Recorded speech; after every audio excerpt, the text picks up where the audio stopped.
Hello, good evening, and welcome to My Sakhi, the CSR initiative of Jackson Pal Pharma. Today's educational session is of interest for those who like to care for their skin. Women should start caring for their skin in their early 20s to prevent premature aging and wrinkles. Menopause can lead to surprising skin changes, such as dryness and uneven tone.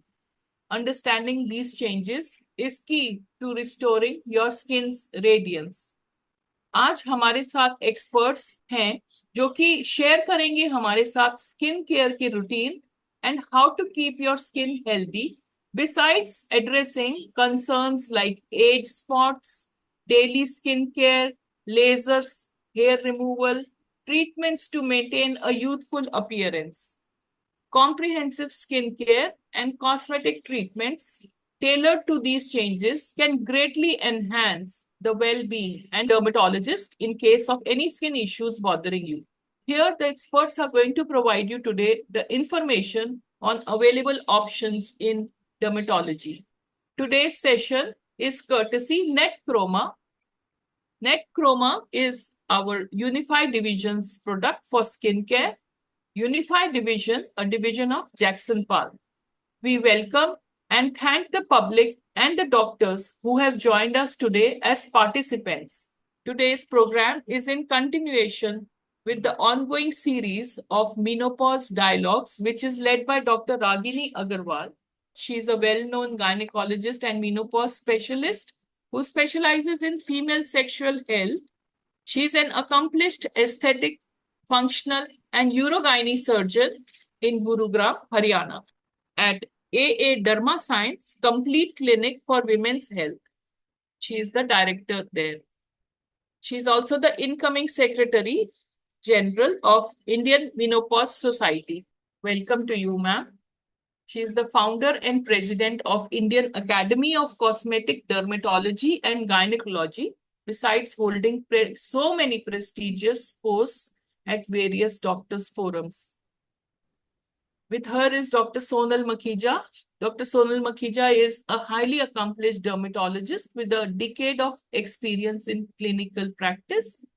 She is a certified foreign medical graduate from USA and certified from USA and is a member of Indian Dermatology Association, IADVL. Dr. Sonal specializes in all aspects of dermatology, including medical, surgical, lasers, and is skilled at all the latest global technologies in the field of cosmetic dermatology. She is also an expert in treating a wide range of other skin conditions like acne, autoimmune skin disorders, and hair and nail disorders. She's also extensively trained in the diagnosis and treatment of sexually transmitted diseases. She is a dedicated academician and researcher and has authored several chapters in dermatology textbooks. She believes in approaching her patients with empathy, compassion, and integrity, helping them achieve healthy and beautiful skin at all the stages of life. So a big welcome to both the experts, Dr. Ragini ma'am, who is with us throughout these web series, and Dr. Sonal Makhija with us today. Over to you, Dr. Ragini ma'am, to begin the session. Thank you. Thank you, Deepika, for our kind introduction. Welcome all to this episode of My Sakhi, Menopause Dialogue. जहां तक मैं सोचती हूँ हम ladies के लिए बड़ा important इस एपिसोड है. आपने सबने वो कहानी तो सुनी होगी ना, मिरर के आगे खड़े होकर के पूछता है मिरर मिरर सबसे सुंदर कौन. तो शायद कितनी भी उम्र हो जाए ये चेहरे पे आती हुई झुर्रियां किसी को बहुत पसंद तो नहीं आती हैं, लेकिन क्या करें. Yes, you should age gracefully, and these are the really line of your experience. But somehow बहुत सारी चीजें ऐसी आ गई हैं जिससे कि हम अपने आप को कुछ, ये मैं नहीं कहूंगी कि खूबसूरत, बल्कि ये कहूंगी जरूर जो हमारे चेहरे पे एक सैड एक्सप्रेशन आ जाता है उम्र के साथ, वो इसलिए आता है जो हमारी स्किन चेंजेस होती हैं, हमारी बॉडी में फेस पे फैट चला जाता है, मसल्स वीक आ जाती हैं, चेहरा लटक सा जाता है। उसको ठीक करने के लिए, और अगर हम समय से बहुत अर्ली से उसका केयर करते हैं, तो हम इन चीजों को कहीं ना कहीं कम कर लेते हैं। तो आज मैं और डॉक्टर सोनल आपको इस रास्ते पे ले चल सकते हैं, जिसपे कि बहुत सारी चीजें हैं जिनको आप अपने यूज करके अपने आप को फायदा पहुंचा सकते हैं। तो सबसे पहले मैं आपको ये बताऊंगी कि आखिर स्किन चेंजेस होता क्या है। ये एक नेचुरल प्रोसेस है। आप देखिए जैसे कि ये आपके सामने रखा हुआ है, हालांकि इसको भी देखने की क्या जरूरत है, अपनी फोटो उठाइए जब शादी हुई थी और आज की देखिए। तो स्किन एजिंग एक नेचुरल प्रोसेस है जिसमें धीरे धीरे आपके चेहरे का शेप बिगड़ता जाता है, चेंजेस आने लगते हैं, फरोज पड़ने लगते हैं, इसमें पहले माइल्ड रिंकल्स आते हैं, फिर रिंकल्स बढ़ते चले जाते हैं।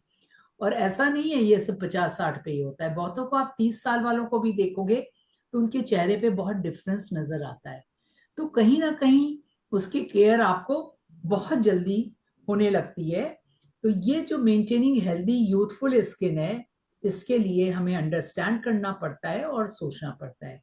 तो अगली चीज, इसके पहले कि हम एक्सपर्ट्स के पास जाएं और उसकी केयर के बारे में डिस्कस करें, तो एक ये छोटा सा फोटो है जिसको आप ध्यान से देखिए कि कैसे ये समझ में आ जाता है किसी को देखते ही ये कि यही चेहरा आपका 20 में था और अब आज आपका 60 में कैसे है। तो ये जो ट्रायंगल है इसकी स्टोरी बहुत इंटरेस्टिंग है कि ट्रायंगल उतर उलट जाता है जैसे जैसे आपकी उम्र बढ़ती चली जाती है। और ये रिंकल्स और ये जो सरफेस पे दिख रहा है, ये सिर्फ सरफेस नहीं है, कुछ इस सरफेस के नीचे भी होता है जिससे आपका ये फर्क पड़ता है।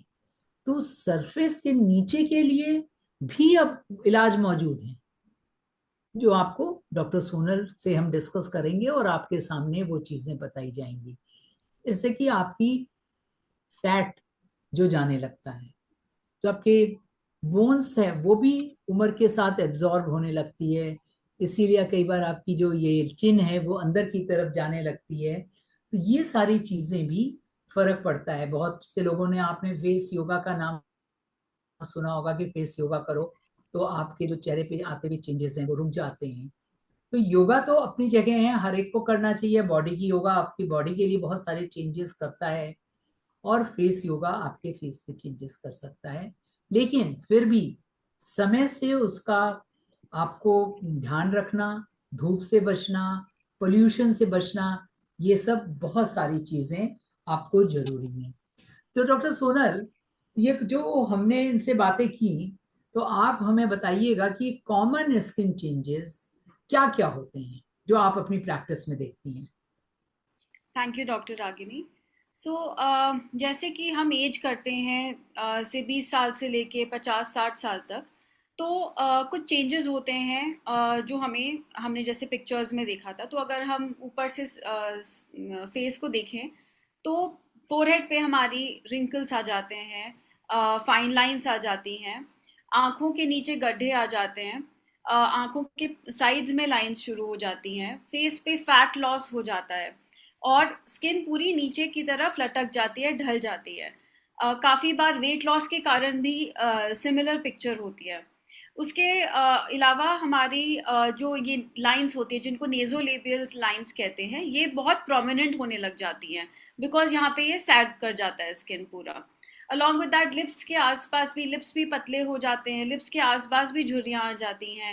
एंड जॉ लाइन भी जो हमारी है, जो पहले एक इन्वर्टेड ट्रायंगल था, मतलब कि आपका जो फेस था वो ब्यूटीफुल फेस कंसिडर किया जाता है, जो एक ओवल फेस होता है, जिसमें आपकी जो विमेन में जो जॉ लाइन है वो एक इन्वर्टेड ट्रायंगल की तरह होती है, वही चीज़ एक ट्रायंगल में कन्वर्ट हो जाती है जिसमें हमारा टेम्पल्स की तरफ से लॉस हो जाता है और लोअर एरिया की तरफ भारीपन आ जाता है। तो वही हमने जो पिक्चर्स में देखा था। बट ये सब होता क्यों है एंड इसमें क्या क्या एक्चुअल चेंजेस स्किन के अंदर होते हैं। तो फर्स्ट इसकी इलास्टिसिटी कम हो जाती है। तो हमारी स्किन, जैसे हम एक छोटे बच्चे की या फिर एक 7 साल की 10 साल के बच्चे को देखें तो उनके चीक्स कितने प्लम्प होते हैं। उनके चीक्स जो बाउंस होता है वो एज के साथ आप देखते हैं कि वो कम हो जाता है। वो क्योंकि हमारे हाइलुरोनिक एसिड होता है जो हमारी स्किन के अंदर होता है, जो एक एज के साथ धीरे धीरे धीरे धीरे खत्म हो जाता है, और उसकी वजह से जो बाउंस है वो कम हो जाता है, इलास्टिसिटी है वो कम हो जाती है। सो अगर आप एक छोटे बच्चे के चीक्स को अगर आप प्रेस करेंगे तो वो वापस से प्लम्प हो जाता है। बट इफ अगर आप से अपनी कोई भी 50s या 60s की एज में आप किसी भी किसी भी लेडी के आप अगर चीक्स को या अपने आप चीक्स को अगर आप प्रेस करेंगे, आप देखेंगे कि स्किन उतनी इलास्टिक नहीं है, वो उतनी ही प्लम्पनेस से वापस नहीं आ रही है। इसका मतलब है कि हमारा हाइलुरोनिक एसिड थोड़ा कम होता जा रहा है। सेकेंडली, एज के साथ ड्राइनेस और डिहाइड्रेशन स्किन में आ जाती है। सो ड्राइनेस मतलब आपकी जो स्किन है उसमें जो नेचुरल ऑयल्स होते हैं जिसकी वजह से आपकी स्किन नरिश्ड रहती है और ग्लो आता है, वो कम होने लग जाता है। उसके साथ साथ डिहाइड्रेशन, लाइक हमने बताया, जो वाटर कंटेंट होता है बॉडी का। सो एक टर्म होता है ट्रांस एपिडर्मल वाटर लॉस, मतलब कि हमारे स्किन से जो पानी इवेपोरेट होता है वो और जल्दी होने लग जाता है, जिसकी वजह से स्किन डिहाइड्रेटेड रखती है। इसलिए ज़्यादातर मोस्ट विमेन की 40s 50s 60s की एज की तरफ जाते जाते स्किन ड्राई होने लग जाती है और फ्लेकी हो जाती है, और इसीलिए वो सेंसिटिव और इरिटेटेड भी लगती है।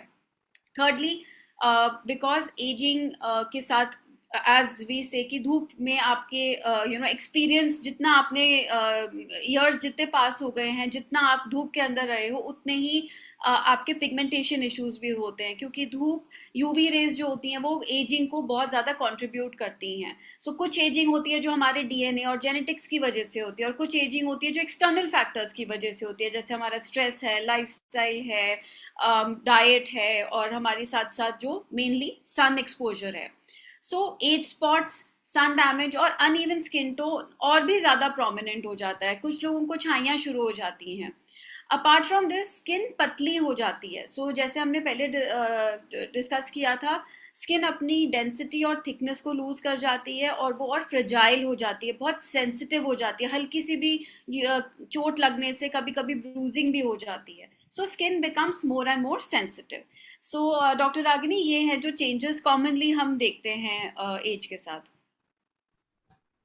डॉक्टर सोनल ने बहुत ही अच्छे से समझाया कि आपको 3 चीजें समझ में आनी चाहिए कि आपको आपके चेहरे की इलास्टिसिटी जो चली गई है वो एक नेचुरल फिनोमेना है जो एज के साथ आएगा ही आएगा, और पिगमेंटेशन इश्यूज हैं जो समय के साथ चेहरे पे कुछ ब्राउनिश कलर या कुछ स्पॉट्स ये सब आ जाते हैं, चेहरा ड्राई हो गया है और स्किन थिन हो गई है।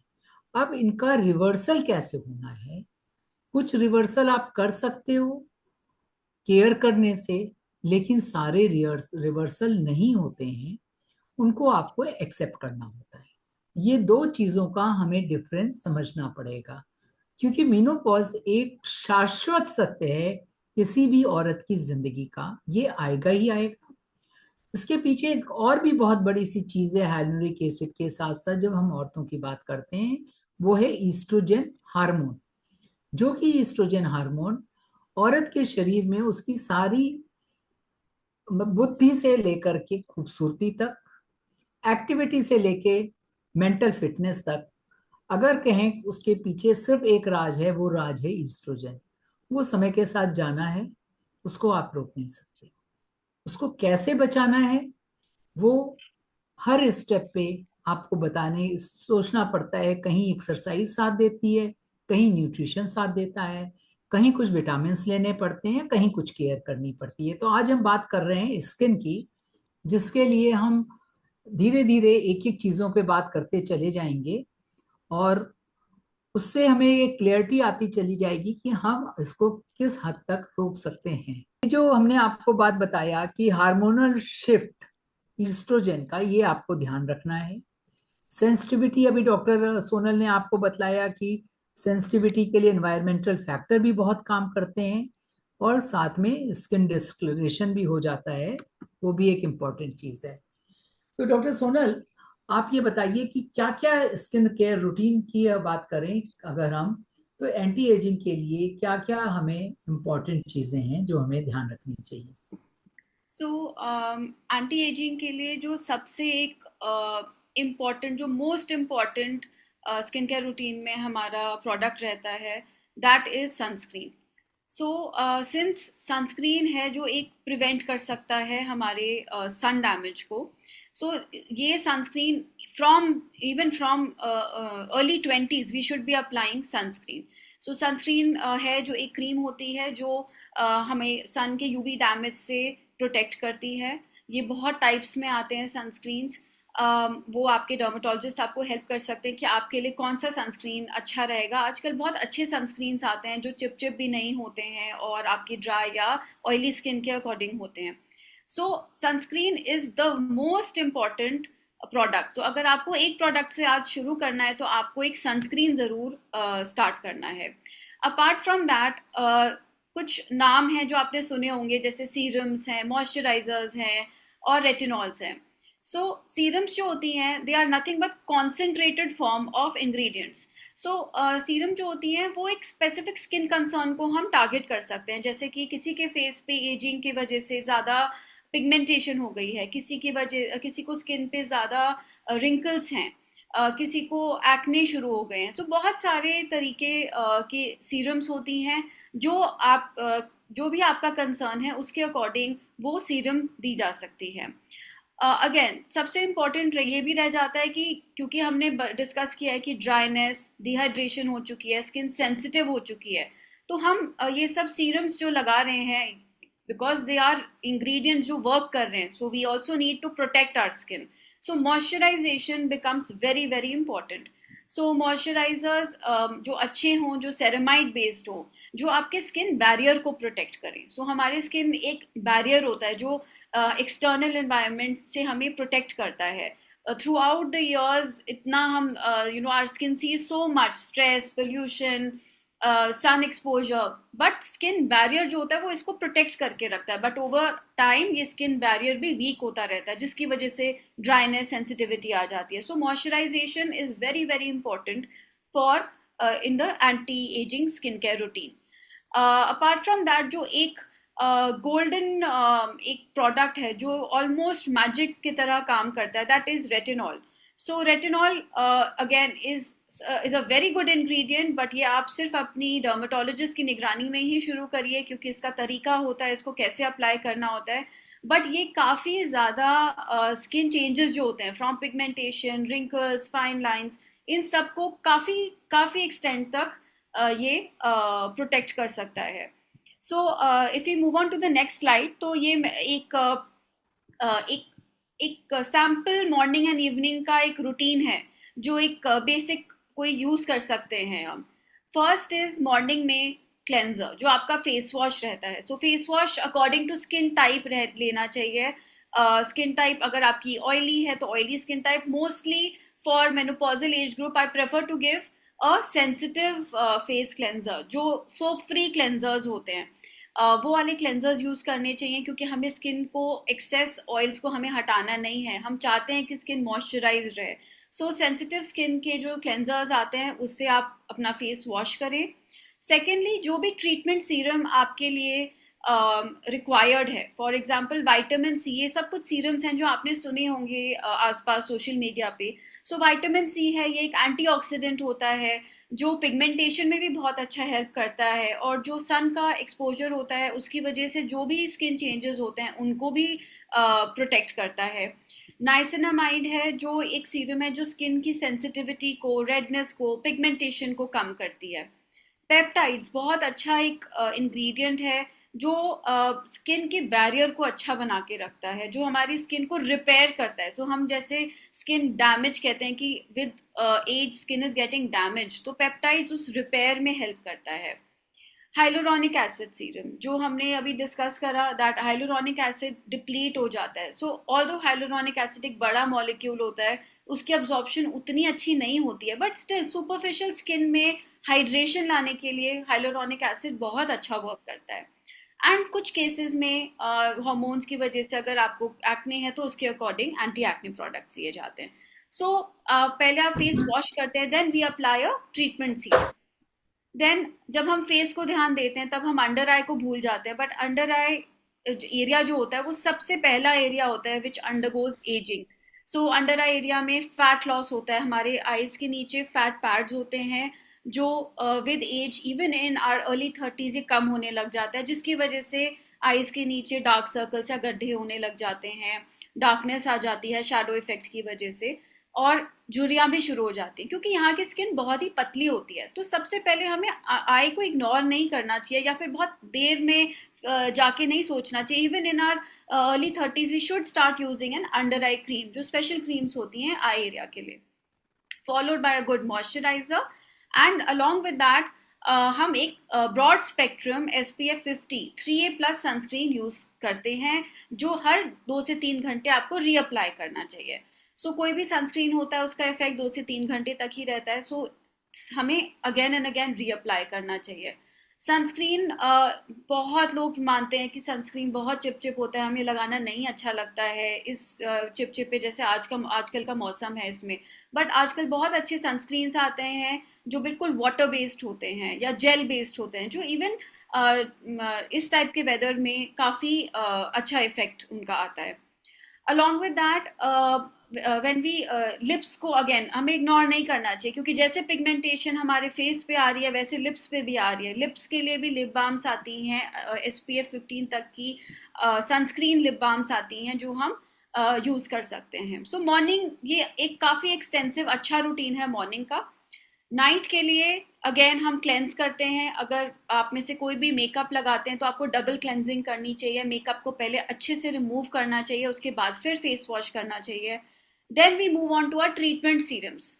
देर आर कुछ सीरम्स होती हैं जो नाइट टाइम में लगाई जाती हैं बिकॉज वो सन से आपको सेंसिटिव कर सकती हैं, लाइक रेटिनॉल. डीपिगमेंटिंग क्रीम्स होती हैं, एक्सफोलिएटिंग क्रीम्स होती हैं जो एक स्क्रब की तरह काम करती हैं, जो क्रीम्स और सीरम्स होते हैं जो डेड स्किन को हटाती हैं ताकि ग्लो आए फेस पे.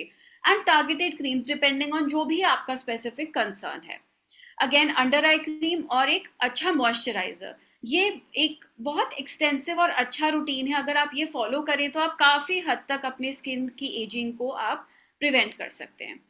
तो ये जो आपका रूटीन है डॉक्टर सोनल, ये तो बहुत अच्छा भी है लेकिन थोड़ा सा एक्सटेंसिव भी है.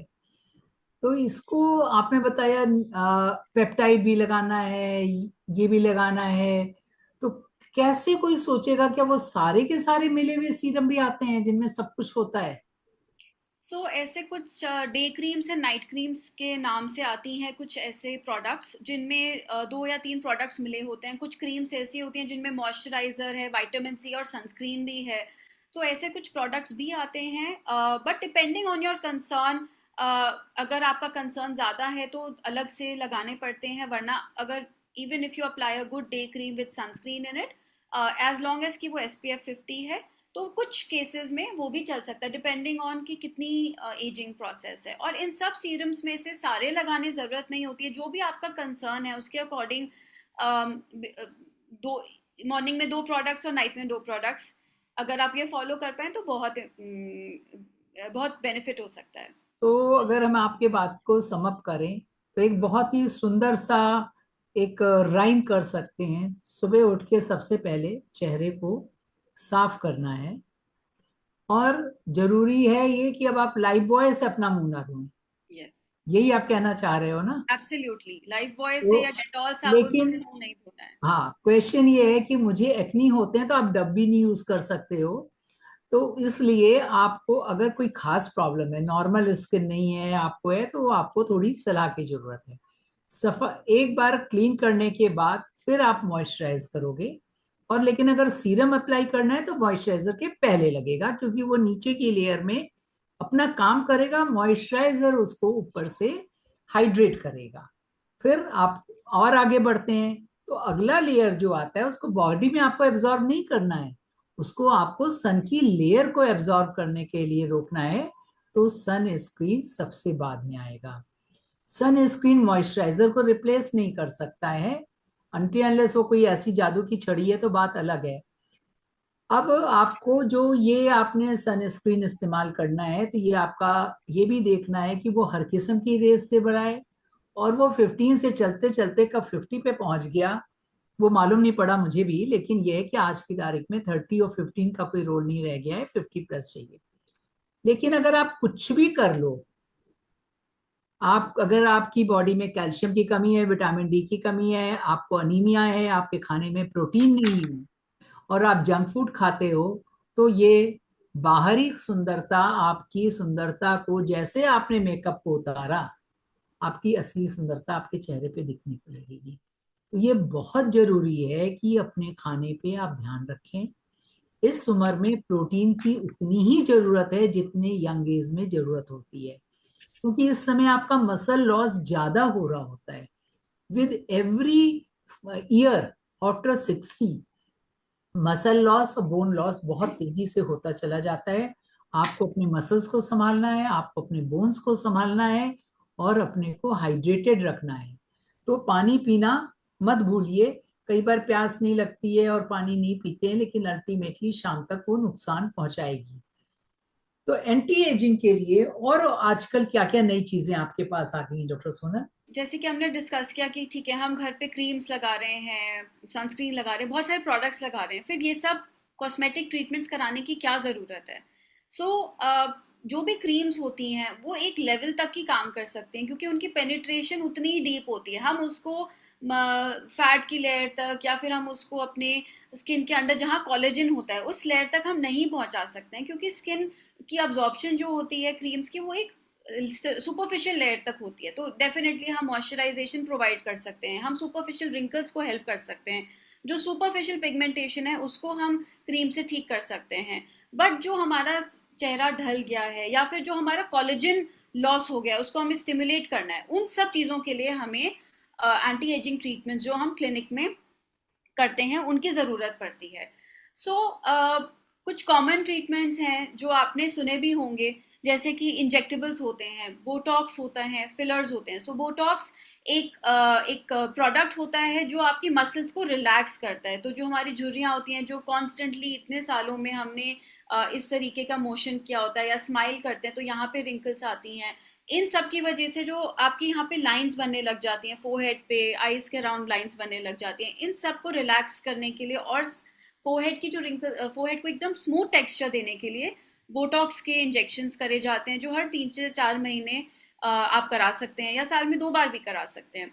साथ साथ जो आपकी स्किन ढलने लग जाती है, फैट लॉस हो जाता है, और पूरा स्किन नीचे की तरफ लटक रहा है, जैसे कि ये नेजोलेबियल फोल्ड्स होते हैं, ये काफ़ी प्रोमिनेंट हो जाते हैं, यहाँ पे आप देखते हैं कि स्किन काफ़ी कलेक्ट करने लग जाती है और लटक जाती है।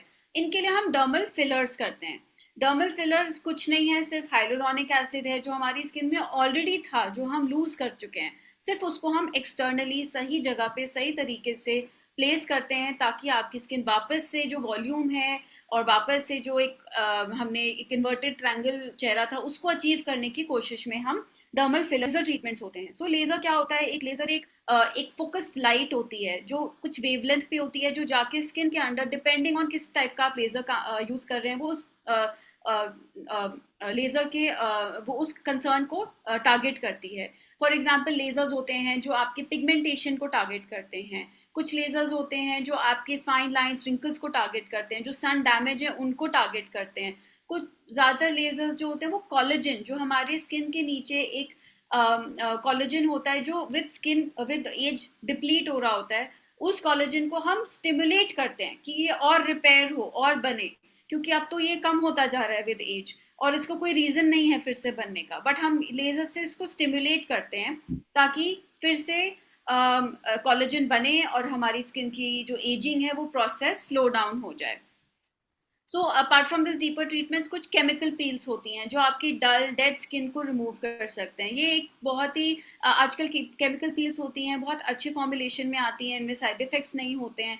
ये आप वंस इन 15 डेज या वंस अ मंथ भी करा सकते हैं। इससे आपकी जो स्किन है वो एक्सफोलिएट होती है, डेड स्किन रिमूवल होता है, जो सुपरफिशियल सन डैमेज है वो भी ठीक हो जाता है। And depending on skin type, from your sensitive skin to very oily skin also, हर टाइप के लिए केमिकल पील्स अवेलेबल हैं जो बहुत ही सेफ होती हैं। ये सारे ट्रीटमेंट्स जो हैं ये सब डर्मेटोलॉजिस्ट ही करते हैं, ये घर पे आपको नहीं ट्राई करने चाहिए। Apart from the other treatments जो भी बताएं, बहुत सारे आजकल मेडिफेशियल्स होते हैं जो हम कर सकते हैं।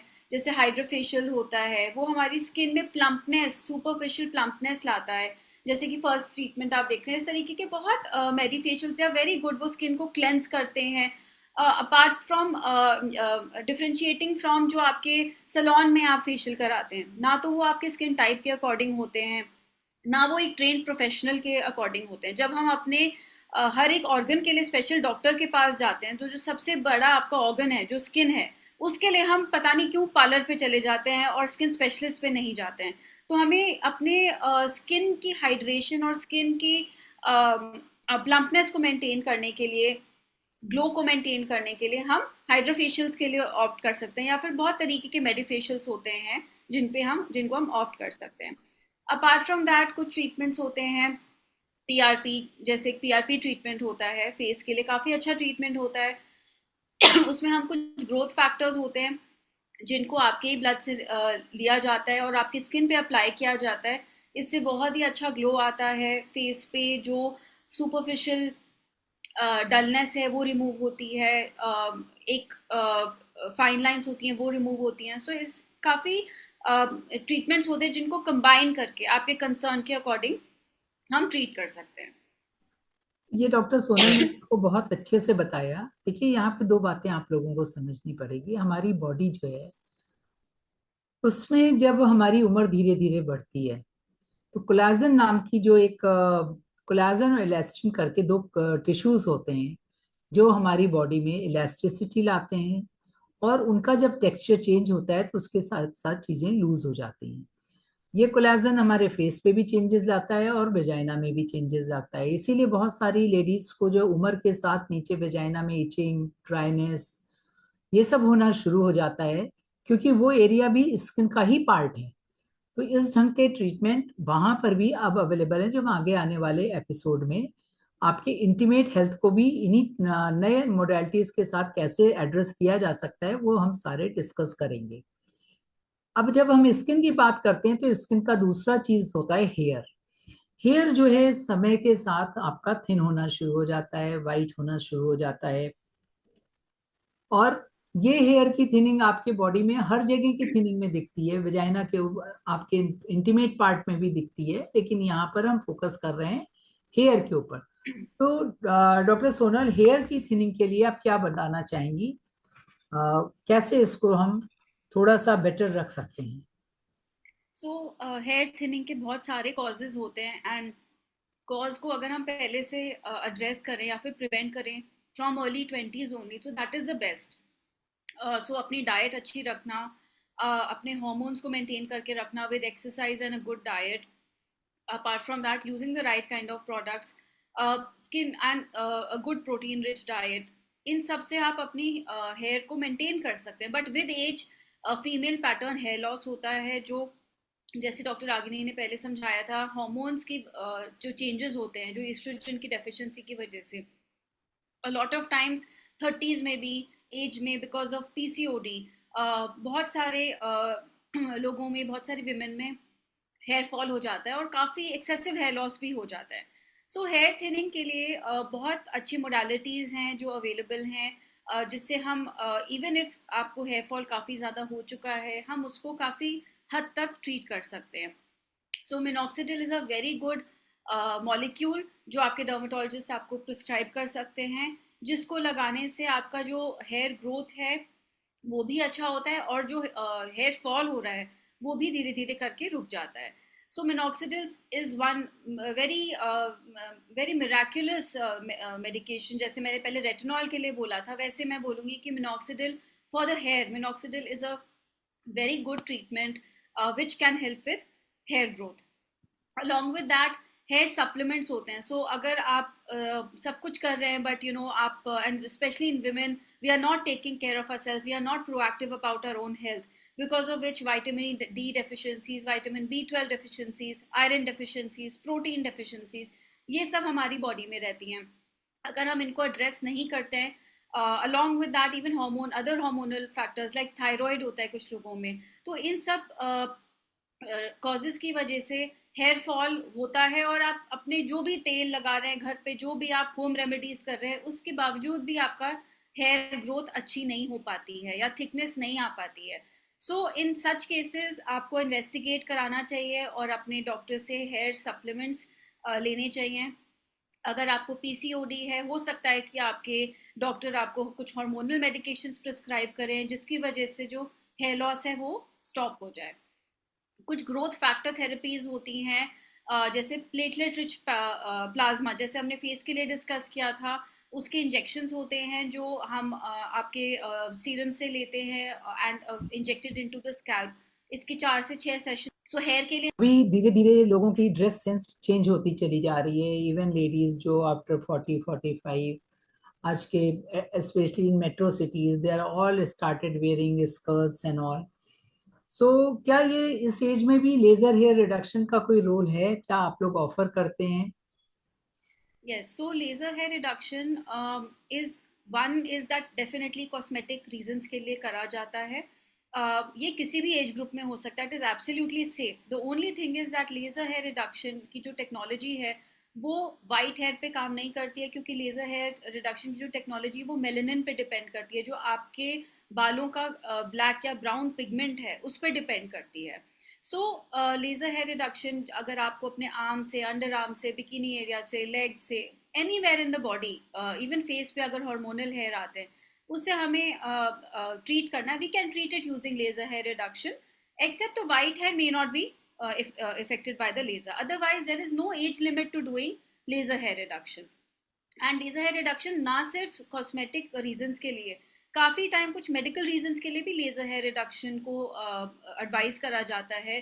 कुछ लोगों को साइनसेस होते हैं एनल एरिया में, कुछ लोगों को कुछ सिस्ट होती हैं, कुछ टाइप ऑफ मेडिकल कंडीशंस होती हैं जिसमें हेयर ग्रोथ की वजह से बार बार बैक्टीरिया के इन्फेक्शंस हो जाते हैं. तो उन केसेस में भी लेजर हेयर रिडक्शन हम एडवाइस करते हैं, even in age group beyond 40s also. तो ये जो कुछ लोगों के अंडर आर्म से बहुत पसीना आता है या बहुत स्मेल आती है, तो क्या उसमें भी इनका कोई रोल है लेजर्स का?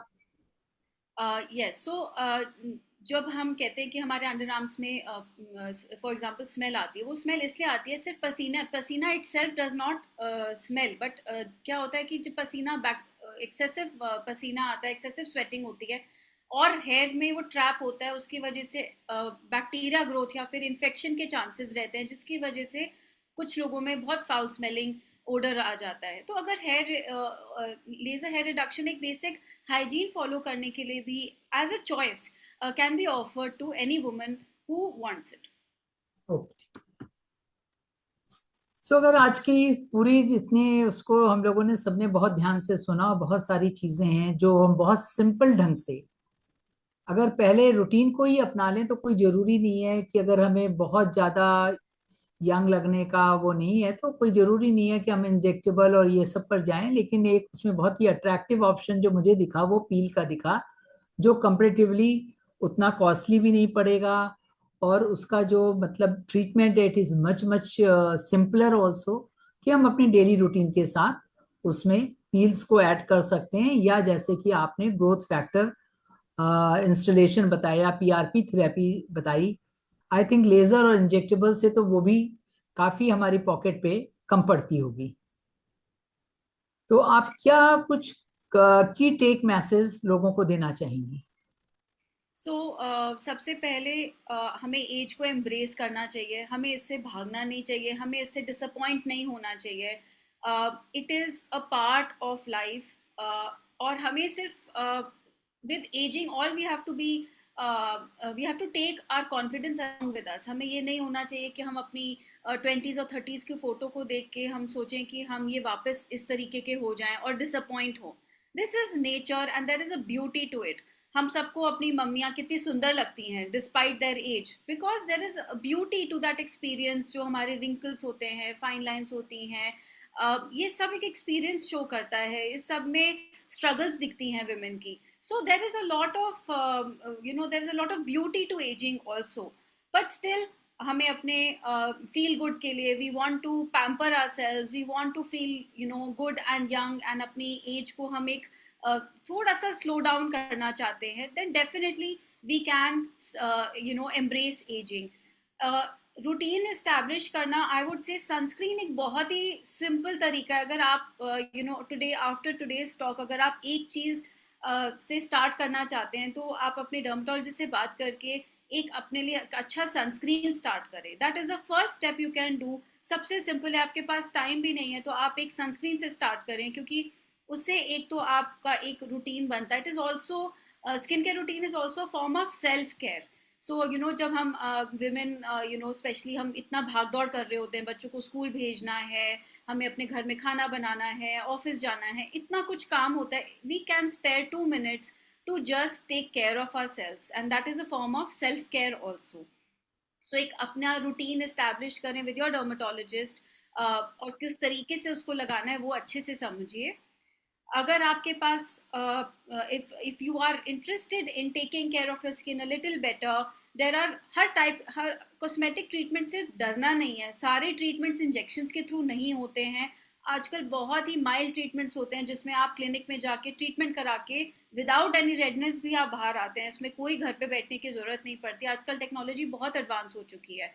सो आप अपने डर्मेटोलॉजिस्ट डिस्कस करके ट्रीटमेंट्स डिस्कस कर सकते हैं। जैसे डॉक्टर रागिनी ने कहा, हम केमिकल पील से स्टार्ट कर सकते हैं, मेडिफेशियल से स्टार्ट कर सकते हैं, एंड देन आपके जो भी कंसर्न्स हैं उनको धीरे धीरे करके हम एड्रेस कर सकते हैं।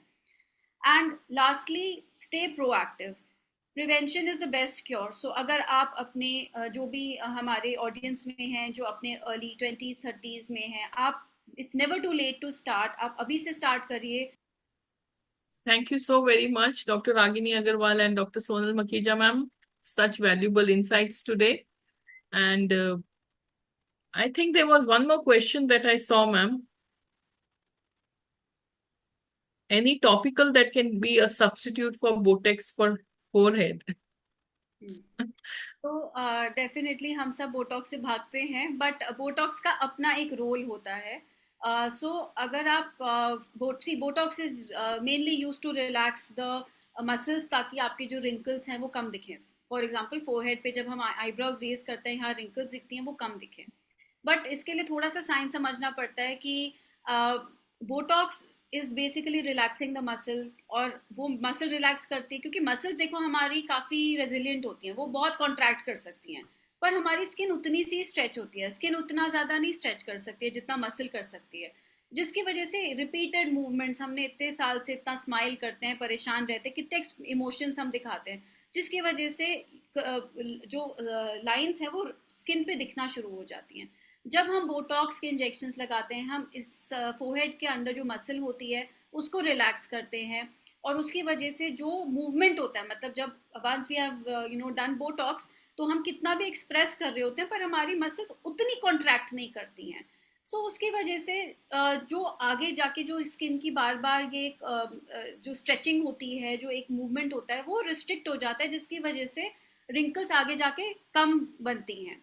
बट एक चीज़ है कि हाँ, डेफिनेटली आप डर्मेटोलॉजिस्ट से डिस्कस कर सकते हैं। एक तो है कि अगर आप हाइड्रेशन अपनी स्किन की अच्छी रखें, मॉइस्चराइज, ड्राई स्किन में भी रिंकल ज़्यादा दिखते हैं। आप अगर एक अच्छा मॉइस्चराइजर शुरू करेंगे, आप देखेंगे कि आपकी स्किन काफ़ी स्मूथ दिखने लग जाती है। सो कुछ फाइन लाइंस हैं जो मॉइस्चराइजेशन से, रेटिनॉल एक इंग्रेडिएंट जो मैंने डिस्कस किया था, वो थोड़ा सा कोलेजन पे काम करता है, तो वो एक अच्छा इंग्रेडिएंट है जो आपकी स्टैटिक लाइंस है। कुछ लाइंस होती हैं जब आप नॉर्मल रेस्ट पे हो तो भी दिखती हैं विद एज, कुछ होती हैं जब हम एक्सप्रेस करते हैं तब दिखती हैं। तो जो बोटॉक्स है वो जो एक्सप्रेस करते हैं लाइंस, उन पे हेल्प करता है, बट जो फाइन लाइंस बन चुकी हैं काफ़ी हद तक जो सुपरफिशियल है, वो रेटिनॉल भी हेल्प करता है। So to some extent I will say retinol is can be used, but it is not a substitute because they are treating completely different things. Doctor Sonal, एक क्वेश्चन है बड़ा इंटरेस्टिंग, क्योंकि वो सभी के दिमाग में आता है कि मैं तो घर के बाहर जाती नहीं हूँ, उस दिन तो मैंने सनस्क्रीन लगाना नहीं, क्योंकि सन में तो मैं निकली नहीं हूँ, बस मैं अपने एक कमरे से दूसरे कमरे में जा रही हूँ जहाँ थोड़ी सी रोशनी आ रही है, तो क्या मेरे को सनस्क्रीन तब भी लगाना जरूरी है या मैं बाहर जाऊं तभी लगाऊं? हाँ जी। सो इसके साथ एक और क्वेश्चन है जो हाउ मच SPF है, तो मैं इन दोनों को एड्रेस करती हूँ एक साथ में। सो फर्स्ट इज कि हमें SPF 50+ लगाना चाहिए जिसमें 3 PA रेटिंग हो. सो जो सन की रेज होती है उसमें UVA रेज होती हैं और UVB रेज होती हैं. तो ये दोनों रेज से हमें प्रोटेक्ट करने के लिए एक अच्छा SPF 50 सनस्क्रीन लगाना चाहिए. अब हम चाहे घर पे बैठे हों चाहे हम बाहर हों, अब इसके दो रीजंस होते हैं कि हमें घर पे क्यों लगाना चाहिए. One is that even if हम घर पे बैठे हैं but UV rays are reaching us. चाहे बाहर धूप है, चाहे बाहर बारिश है, चाहे बाहर स्नो गिर रही है, चाहे हम शिमला में बैठे हैं, चाहे हम राजस्थान में बैठे हैं, चाहे हम अमेरिका में बैठे हैं, बट धूप जो है, सन की रेज हैं, दे आर रीचिंग अस. आप सोचे कि मैं घर का ही काम करती हूँ बट क्या आप बाहर जाते नहीं बालकनी में तौलिया रखने के लिए या अपने कपड़े जो बाहर सूख रहे हैं उनको लाने के लिए? क्या आप किचन में काम करते हैं तो धूप नहीं आती है खिड़कियों के थ्रू? सो एक तो है कि ये बोलना कि हम धूप में नहीं जाते इज रॉन्ग, क्योंकि हम धूप में उतना एक्सपोजर हमारा डेफिनेटली होता है. सेकेंडली, इवन इफ हम बिल्कुल ही एक क्लोज्ड एरिया में रहते हैं, मॉर्निंग टू इवनिंग हम ऑफिस में ही काम करते हैं, इवन आर जो लाइट विच इज जो ये ब्लू लाइट्स होती हैं, जो हमारी ट्यूब लाइट्स होती हैं, they also radiate some radiations which in the long term can cause pigmentation and similar effects as sun damage. So चाहे आप घर में हैं, चाहे आप बाहर हैं, चाहे बारिश हो रही है, चाहे जो भी हो, आपको डेली सनस्क्रीन लगाना ज़रूरी है और सनस्क्रीन सही तरीके से लगाना बहुत ज़रूरी है. एंड जो हमारे ऑक्सीडाइजिंग रेडिकल्स होते हैं बॉडी में, वो पूरी ही बॉडी में ये कहा जाता है कि oxidising radical is the most important cause of ageing. और हम हर एक अपनी बीमारियों में एंटीऑक्सीडेंट का यूज करते हैं. तो आपका क्या मानना है कि एंटीऑक्सीडेंट का यूज स्किन एजिंग में भी कोई यूज होता है, इन्हें करना चाहिए? हाँ जी. सो एंटीऑक्सीडेंट्स लगाने के भी होते हैं और खाने के भी होते हैं. तो जैसे हमने विटामिन C डिस्कस किया था, वो भी एक बहुत अच्छा एंटीऑक्सीडेंट है. उसी तरीके से कुछ सप्लीमेंट्स होते हैं जो आपके डॉक्टर आपको प्रिस्क्राइब कर सकते हैं. जैसे किसी ने मेंशन किया है लाइकोपीन है. So there are lot of antioxidants जो क्या करते हैं दैट जो हमारे एजिंग की वजह से फ्री रेडिकल्स बनते हैं बॉडी में या फिर सन डैमेज की वजह से, and they contribute to ageing, इनको न्यूट्रलाइज कर देता है. सो हमें जो ये फ्री रेडिकल जो फ्री रेडिकल्स बनते हैं हमारी बॉडी में, हमारी स्किन में, उनको न्यूट्रलाइज करने के लिए एंटीऑक्सीडेंट्स सप्लीमेंट देने से हम इंटरनल एजिंग को भी रोक सकते हैं. We can stop, we can at least pause or delay the aging to quite an extent. So this should be assessed by your doctor, and that definitely it has a very, very important role in anti-aging. I'll just take the audience through the MySakhi website. This is the CSR initiative. Under the umbrella of MySakhi, we are also having the mysakhi.in website, in which we are talking about all the life stages of a woman from adolescent reproductive age to menopause, and people can come and visit this website by logging in and viewing our website. On this website, we also have the ongoing CSR initiatives under the umbrella of MySakhi, which is the community sanitation, where we are talking about sanitation and hygiene awareness in schools, where various schools in Punjab, Haryana, Uttarakhand have been taken up, and there is a lot of work which has gone into it, and sanitation toilet complexes have been built for young girls. In fact, even this month, there have been 3 projects which have been completed, and along with menstrual hygiene awareness at 2 schools in Rudrapur and 1 school at Banga Nawa Shahar, that is in Punjab.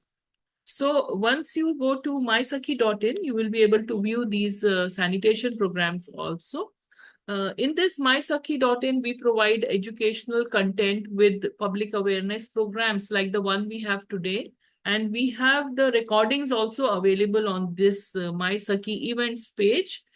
So the new upcoming webinars, you can register for them and you can view the recordings.